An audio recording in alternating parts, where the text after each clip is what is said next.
Is the Freedom Ring. What up, yo? Good morning, good evening, good afternoon. Whatever time of day you're consuming this. Yeah. It's the Freedom Ring. We're back. I'm Matt Toludo. That is Bill Spry.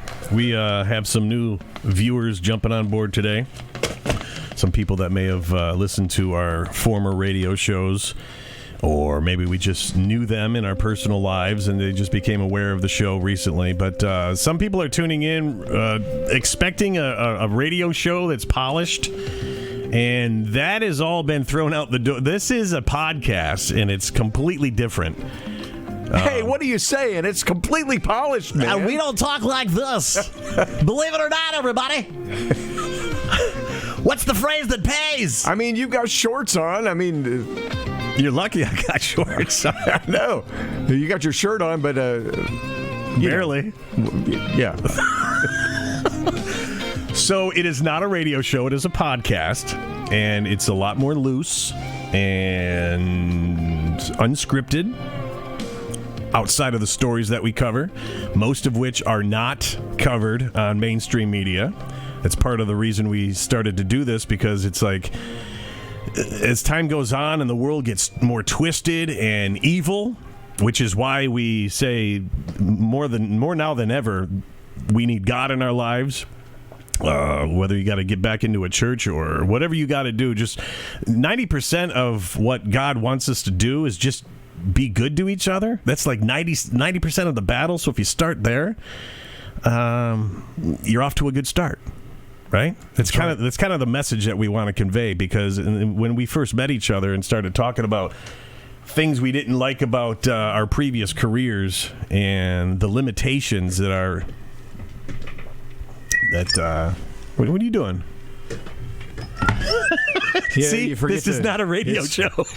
What the hell was live? That? It's like, turn this thing off. Oh, okay. Is it ringing? It drives me out of my mind. But our whole mission was to make sure that people, because of how dark the world is, get back to God, spread the message, do good things, treat each other better than we are. Although we have to acknowledge, whenever we go out amongst the world and go to Kroger or whatnot, I noticed that it's not as dark in real life as it is on TV. No, it's not. It's not at all. I'm not experiencing enormous racism. I'm not saying that racism doesn't exist. It will, unfortunately, probably always exist. But it's not at the level that your network television newscasts and any major newscast, mainstream media newscast, is trying to cram down your throat this narrative that everyone's just at each other's throat and this big division. I want to say, in reality, most of us have already come back together. I don't think, when I was a kid, that was a long time ago, there was racism. And over the years, I've seen it disappear. And it's so much that I kind of forgot about it. Wouldn't you say that everything Martin Luther King was preaching back in the 60s, we've pretty much come around to? We handled it, yeah.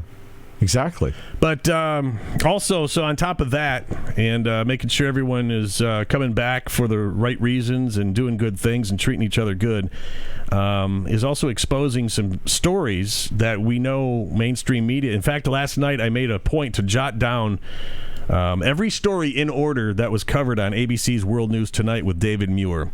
They started with the Texas tornado tragedy, which of course is big news and a tragedy, duh. The new Supreme Court Justice Ketanji Brown Jackson, I think I have that first name right.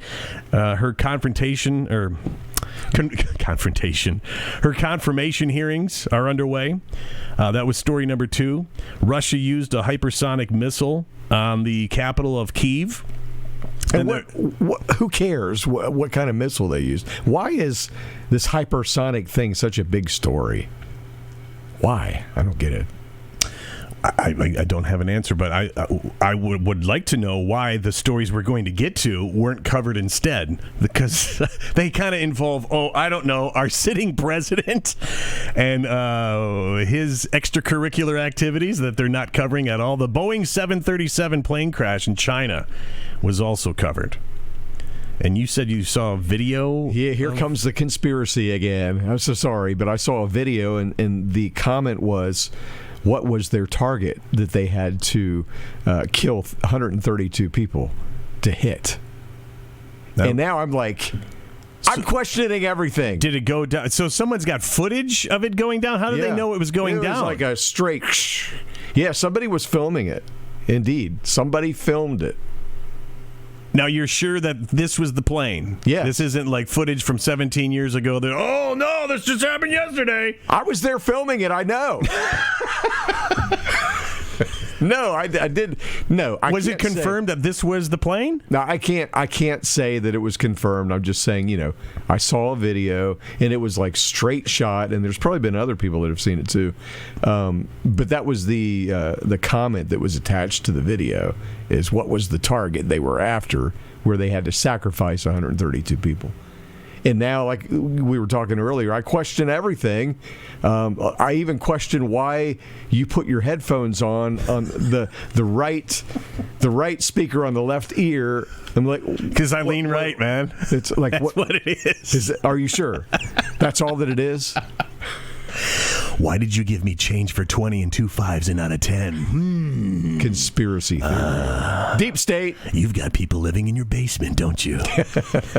Then they covered Justice Thomas hospitalized, which we'll get to. This is disgusting what people were going online and saying about this guy. Left or right, I don't care. Just to speak about another human being this way is disgusting, and wait till we get to that. 2 state troopers killed in Philadelphia. Obviously, big news, tragic story.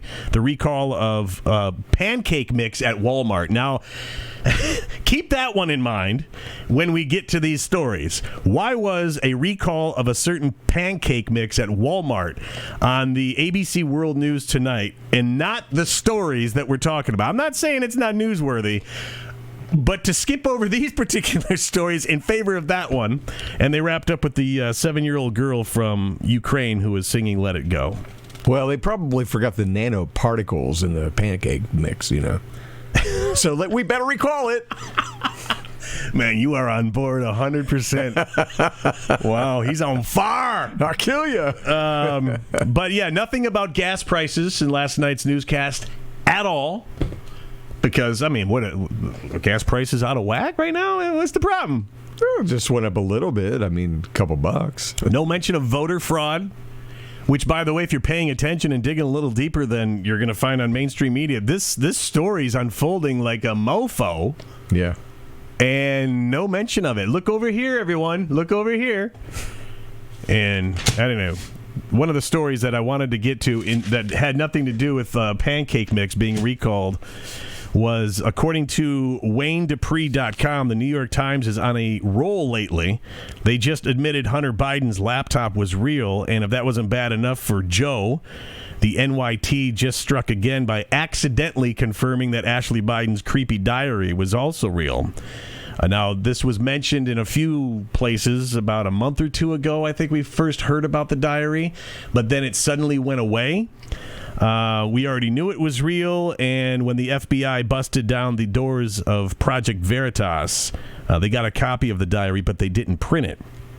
And there have been stories written about the diary which described one or more disturbing parts Ashley wrote about, stating that she was forced to, quote, take inappropriate showers with her father when she was young. This is the sitting president we're talking about. In command of the United States of America. This isn't news. Yeah. This is... Recall of pancake mix at Walmart is making the news, but this one is being pushed aside. And that's why we have the Freedom Ring. And here's what War Room co-host Raheem said in a tweet, quote, so the diary is real too. Big admissions for NYT this week. But maybe the headline should be Biden daughter diary says president took inappropriate showers with her as a minor rather than focusing on James O'Keefe. Just a thought. Yeah. Dupree says you have to wonder what's going on right now, politically speaking. There's an awful lot of negative stuff coming out against Joe Biden. Deeply personal and very damning stuff, and it's not coming from the right, that's for sure. So who's doing it? Some high-level handlers, people that likely feel Joe Biden has overstayed his welcome, and he's now a liability to the party, and it's time for him to go. But Walmart had a recall on pancake mix. I don't know how you sat through, the mainstream media. That's why you were acting like you were. Oh, I didn't say I wasn't stabbing my eyes.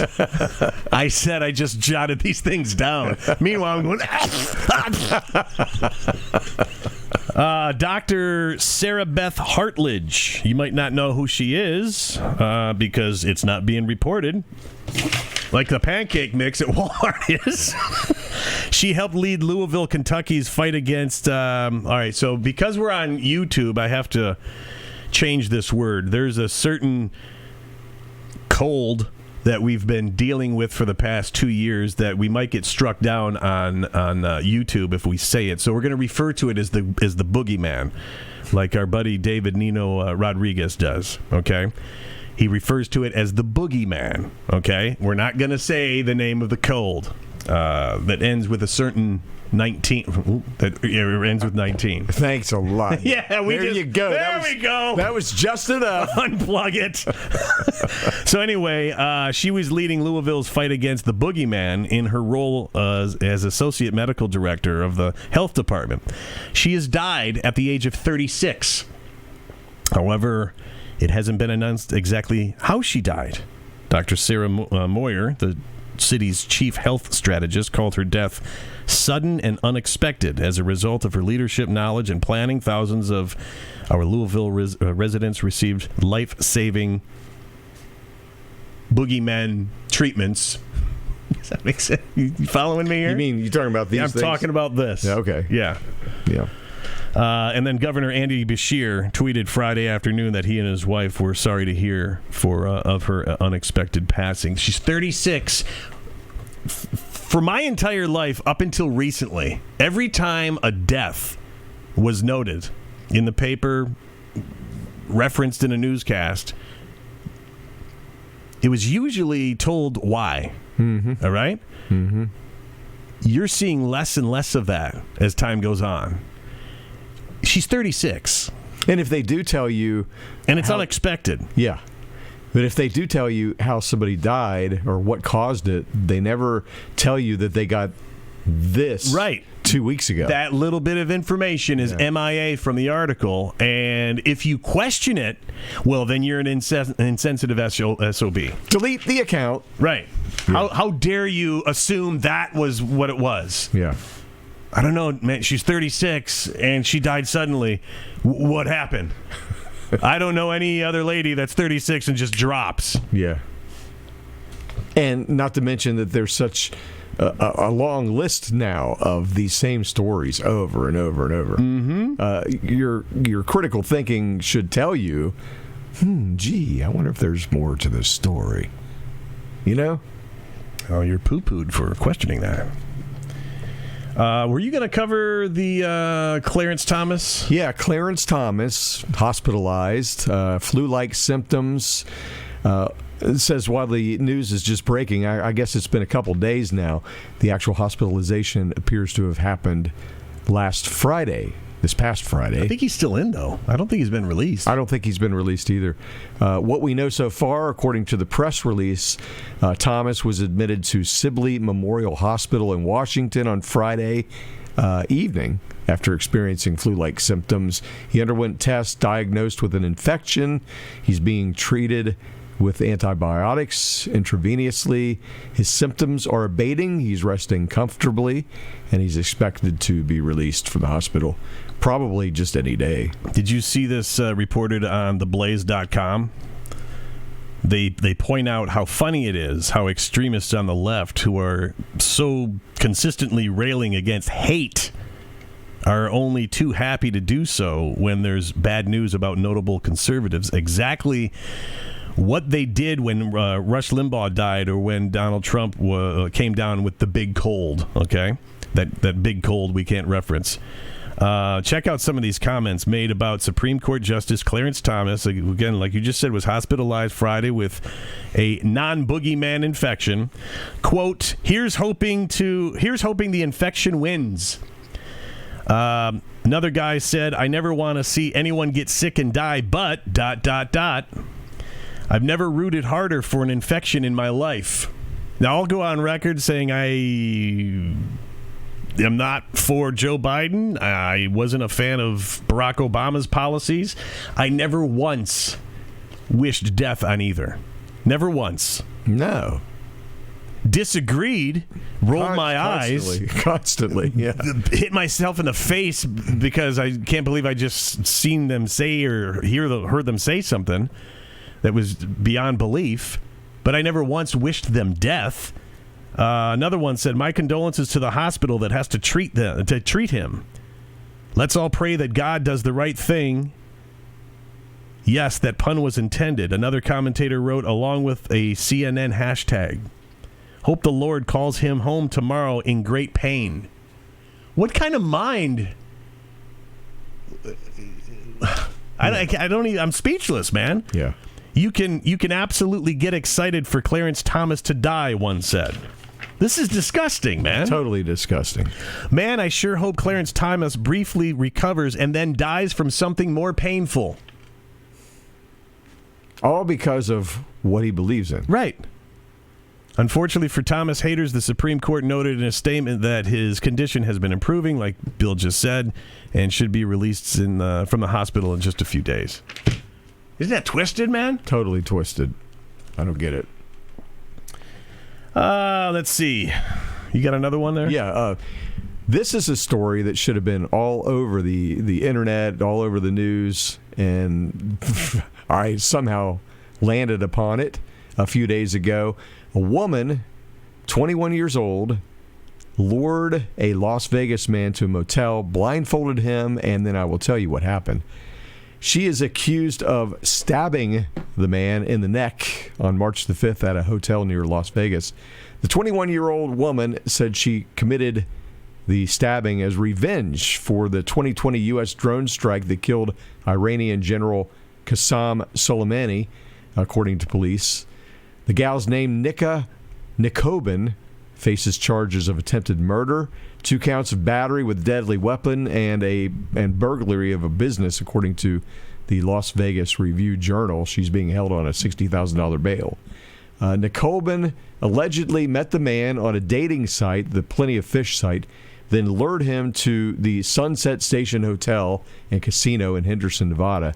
While inside the hotel room, the couple began engaging in sexual activity. Nikobin put a blindfold on the man, then turned the lights off. And several minutes later, the victim felt a pain in the side of his neck. She reportedly pulled out a knife from her purse and attacked the unsuspecting victim with his blindfold on. The man pushed Nikobin off of him, then ran out of the 14th floor hotel room to call the police around 10:30 that night. Nikobin also ran out of the room and told a hotel employee that she just stabbed a man, said the police.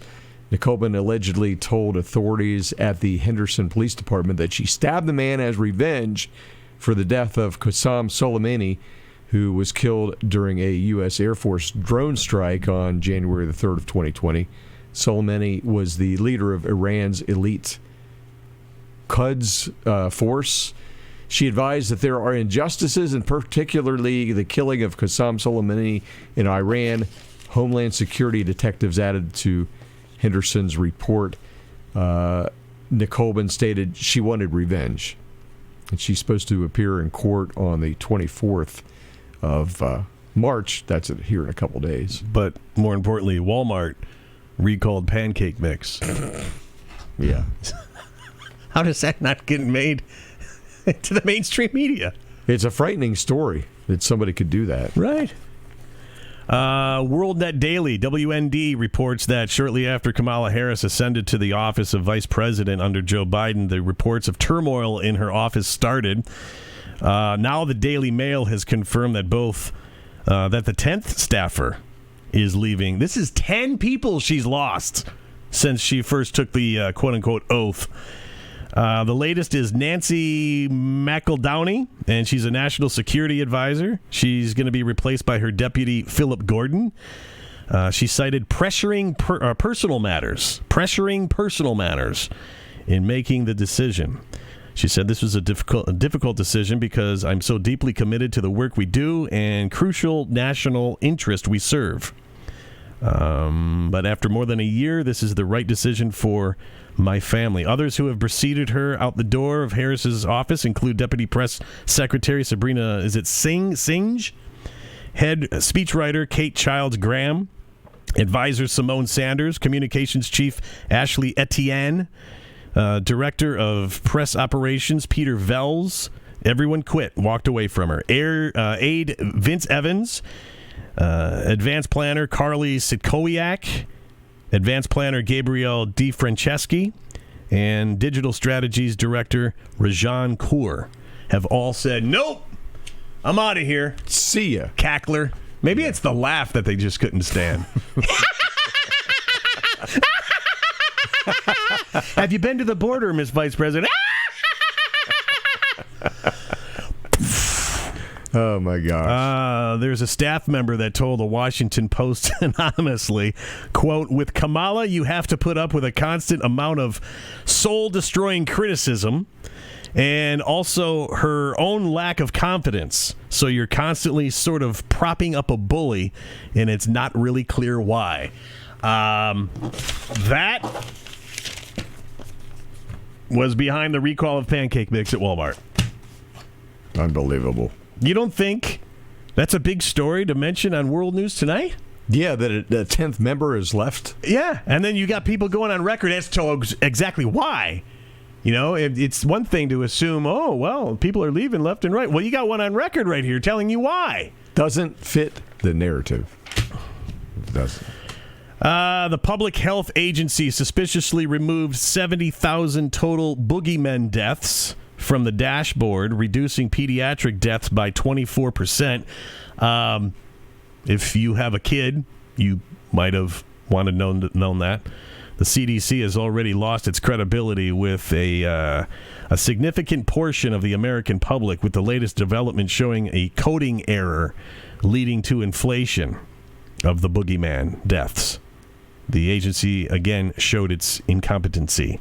Medical tyrants have reportedly used faulty CDC data to justify disgusting abuse against children, forcing masking, dangerous, I don't know if I can say this, dangerous, the old thing in the upper arm there, social distancing, and isolation measures have physically and psychologically damaged children in this country, he says, and continues in parts of America. For example, New York City still forces toddlers to mask in preschools and daycares. We were driving around somewhere over the weekend, and it was my daughter that just saw a group of people outside walking. I think they could have been a family of four. It's like, they're outside. Why are they wearing the masks? It just looks odd now. To me, it always did, especially you seeing that motorcyclist driving down the road all by himself with a mask on. It makes no sense. Yeah. Are they that scared? Did the media do that much of a number on them? They did a great job. They sure did. God. And they're not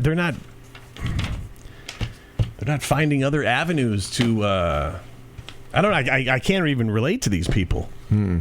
How can you live your entire life not needing a mask, not needing to go to work, and all of a sudden it's commonplace? Oh yeah, go to the movies. Sure, I'll take one of those. Yeah, and give me some extra popcorn. We get butter on that. Does this mean I can get a free scholarship? Yeah. What if I take two? How about one every 6 months for the rest of your life? Sounds right. Sounds completely great idea. Well, if they tell me I need to do it, well, I mean, it's got to be true. Yeah, and I don't have any information that goes with it, and all the test studies. Give me more. Give me more. And it's like, why didn't you listen to me when I told you that it was bad for you 3 years ago or 2 years ago, the whole mask thing? Now that it's starting to come out in the mainstream media that masks don't work and all that, they're not effective. Well, that was last week. That was last week. Oh, and then they've changed it. And now Fauci is saying we might need to mask up again. He's going to monitor the situation. Now, remember, he fell off the grid as soon as Russia went into Ukraine. Yeah. And I wrote this down. As soon as the story in Ukraine starts to fizzle out, which it kind of already has, although the mainstream media's they're fighting, they're trying to keep it up there. They are pushing it left and right. I really want to expand on that. Maybe we'll do that tomorrow. But they said the new variant is a subvariant of an old variant. Now, who's sitting there watching their news screen going, hey, I buy that. Sheila, did you hear that? There's a new variant that's a subvariant of an old variant. Okay, let's go get it. Strap up again. Honey, should I call the hospital, make an appointment for Thursday? Yeah. The Unbelievable. new variant is a subvariant of an old variant. It's called BA1, isn't it? Something like BA1. I think it should be BS1. BS1, there you go. And finally, an interview with Tucker Carlson last night. Kid Rock says he's uncancelable because he simply doesn't give an F. Carlson was asking Kid Rock why he hasn't been canceled, and he says people aren't allowed to say what they think, but yet you are. Why is that? He says, I'm not in bed with any big corporate things. At the end of the day, there's nobody I'm beholden to. No record companies, no corporate interests, no nothing. You can't cancel me, and I love it when they try. By the way, his new album, Bad Reputation, went on sale yesterday. And here's one I got, Build Back Better. There's a video. I thought that was a punchline to a joke. Well, it kind of is. Kind of is a joke. Build Back Better, a video showing a massive line of Tesla electric cars waiting their turn at a charging station in Louisville is making the rounds on the internet this week. The details, well, the video posted on Facebook by Texas resident Candace. This is why we're not in radio anymore. It was posted by a Texas resident, Candace Metz, on Sunday. Appears to show more than a dozen Tesla vehicles wrapped around a parking lot near Interstate 10 in Louisiana, just off Prien Lake Road in Lake Charles. Yesterday, she says, I was in Louisville. I'm sorry, Louisiana. I keep saying Louisville. It's Louisiana, for crying out loud. Again, this is a podcast. Gosh. Not a radio show. Hello. Just pretend we're drunk and sitting at your kitchen table. Well, Louisiana looks a little bit like Louisville on paper. Just admit your mistakes, man. No, I won't. Louisville looks like Bahamas. I mean, if you squint your eyes, it's the same city. They both have trees. So anyway, she says, yesterday I was in Louisiana along I-10. I stopped to get gas when I noticed a line of cars all waiting, Metz wrote in the video caption. Waiting for oil? Come to find out, it was a line of Teslas waiting their turn to charge up. Curiously, I pulled over and asked the guy how long it took to charge. He said normally 30 minutes, but these stations are running slow due to demand, so it's over an hour per car. She continued, adding, take a look at this line. Each car is here over an hour to charge, and they're all waiting in line, so it's like if there's 12 cars, isn't that 12 hours as I do the math? I don't know. It looks like Louisiana. I can't tell.